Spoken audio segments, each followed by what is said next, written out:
ছুটির দিনে জমে উঠেছে অমর একুশে বইমেলা এবং এই বইমেলার সবচেয়ে বড় আকর্ষণ হিসেবে দাঁড়িয়েছে সেটি হচ্ছে এই পাপেট শো। দেখছেন যে বিভিন্ন বয়সী বাচ্চারা এই পাপেট শোকে উপভোগ করছে এবং আজ শুক্রবার সাপ্তাহিক ছুটির দিনে শিশু প্রহরের এই বিশেষ আয়োজনে শিশুরা দেখছেন খুবই মনোযোগ দিয়ে এই পাপেট শো উপভোগ করছে। আমরা দেখছি পরিবারের সদস্যদের সাথে নিয়ে এই শিশুরা কিন্তু এখানে বসছেন, শিশুরা এই পাপেট শো অংশগ্রহণ করছেন, তারা বিভিন্ন গল্প শিখছেন, কথা বলছেন এবং শুধুমাত্র শিশুরা না, এর পাশাপাশি মেলায় আসা যে দর্শনার্থীরা রয়েছেন, যারা রয়েছেন তারা আসলে এই বিষয়টাকে উপভোগ করছেন, তারা দাঁড়িয়ে দাঁড়িয়েও আসলে এই পাপেট শোকে দেখছেন। আমরা একটু কথা বলতে চাই, বাচ্চাদের জন্য যে আয়োজন, এই আয়োজন আপনার কাছে কেমন লাগছে?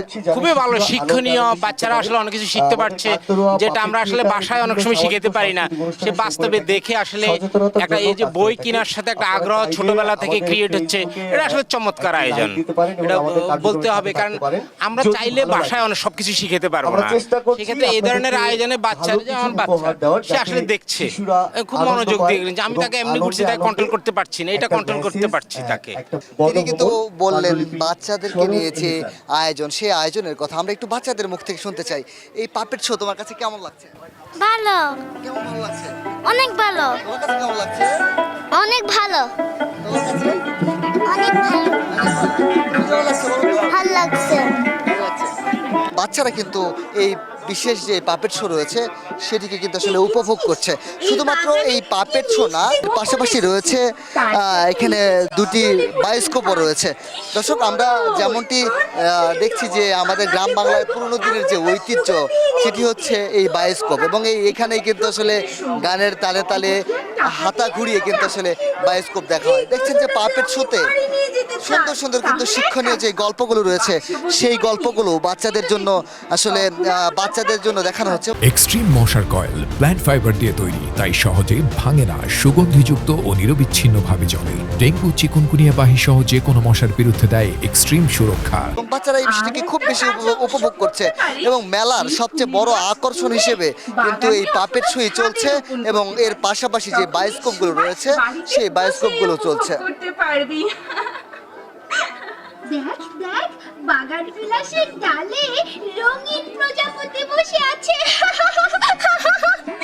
হ্যাঁ হ্যাঁ, ওই দেখ আরো কয়েকটা উঠছে এদিক সেদিক। আমাদের বাসায় ঝাড় চলছে বায়োস্কোপ এবং দুইটি বায়োস্কোপে দেখছেন যে যারা বায়োস্কোপের ছোটবেলায় এই স্মৃতির সাথে জড়িত ছিল তারা আসলে সেই অভিজ্ঞতা আবারও নেওয়ার চেষ্টা করেছেন।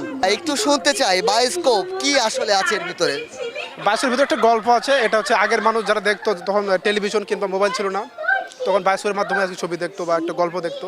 সেই ঐতিহাসিক বিষয়টা আমরা তুলে ধরেছি যেন বর্তমান যুগের বা বর্তমান যে ছোটো ছোটো ছেলেমেয়ে আছে বা বর্তমান প্রজন্মের যে ছেলেমেয়েরা আছে তারা যেন এই সুযোগটা পায়, যেন তাদের পরবর্তী যে প্রজন্ম আছে তারা যেন তাদের পরবর্তী প্রজন্মকে বলতে পারে যে আমরা বায়োস্কোপ বলে দেখেছি, বা হচ্ছে তারা যেন একটা উদাহরণ হিসেবে বলতে পারে বা দেখাতে পারে। এই জন্য আমরা হচ্ছে কাকতারু পাপেট থিয়েটারের মাধ্যমে এটা আমরা নিয়ে আসি। এই বায়োস্কোপগুলো আসলে ছোটবেলার সেই স্মৃতিগুলো মনে করিয়ে দেয়। আমরা একটু জানতে চাই, এর আগে কি কখনো বায়োস্কোপ দেখেছিলেন?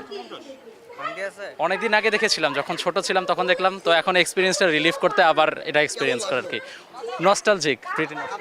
আমি গত বছরই আমাদের ভার্সিটির ক্যাম্পাসে পাপেট থিয়েটার বা এগুলো দেখেছিলাম, সাস্টে পয়লা বৈশাখে হয়েছিল, আবার দেখলাম আজকে, ভালো লাগছে। যেমনটি শুনছিলেন, মেলায় এই আয়োজনগুলোই আসলে প্রাণবন্ত করে রেখেছে অমর একুশে বইমেলাকে। যদিও জানিয়ে রাখি যে অমর একুশে বইমেলার এবারের কিন্তু আসলে রমজান, নির্বাচন এবং বেশ কিছু কারণে কিছুটা দেরিতে শুরু হয়েছে এবং এর কারণে কিন্তু আসলে কিছুটা উপস্থিতি, পাঠক এবং দর্শনার্থীদের উপস্থিতি কিছুটা কম দেখা গিয়েছে। তবে এই যে বিশেষ আয়োজনগুলো, বিশেষ করে পুতুল নাট্য এবং বায়োস্কোপ, এই বিশেষ আয়োজনগুলো দর্শনার্থীদেরকে এখনো আকর্ষণ করছে এবং ধরে রাখছে।